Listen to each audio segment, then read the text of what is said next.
The third problem we're going to look at is the integral from negative infinity to infinity of dx over 1 plus x squared. And the question, of course, is what do you do when there are two infinities here? Well, this may not have been entirely clear in the reading, so that's why I'm explaining it here. But the idea is you want to split up your integral so that you can only deal with one infinity at a time. The choice of where to split up the integral is up to you, but you want to choose a value, oftentimes 0, that will make your calculations easier, and we'll see why that's the case here. Now, this particular rule does only work, however, if each of these separate integrals, as we go from negative infinity to 0 and from 0 to infinity, both converge.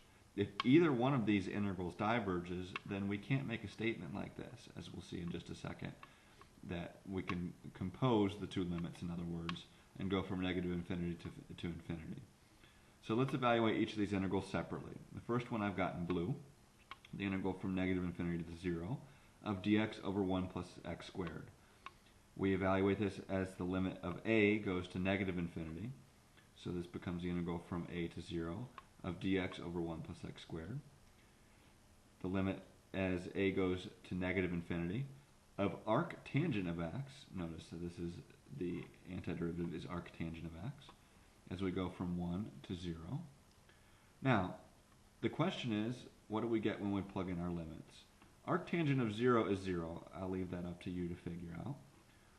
Arctangent as a goes to negative infinity of a would be negative pi over 2. And how do we know that? I find students sometimes struggle with this concept.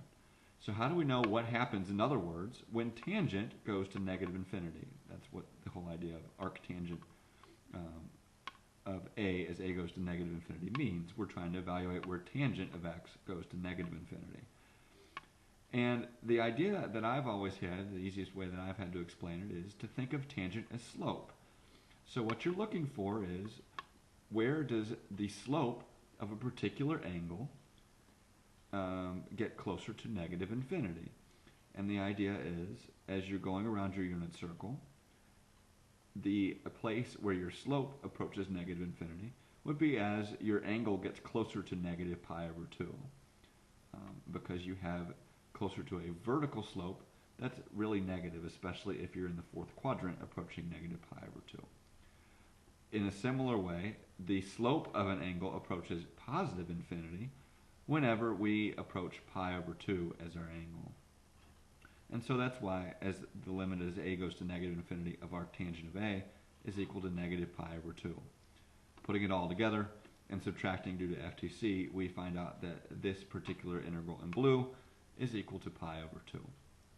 In a similar way, we evaluate the integral in red here. The integral as integral from 0 to infinity of dx over 1 plus x squared is equal to the limit as a goes to infinity from 0 to a of dx over 1 plus x squared.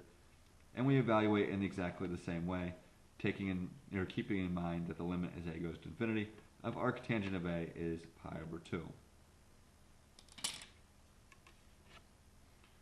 Now, putting this all together, since both of those individual integrals converge, which is what I'm saying right here, and they both in fact converge to pi over 2, we can then say that the integral from negative infinity to infinity of dx over 1 plus x squared is just pi.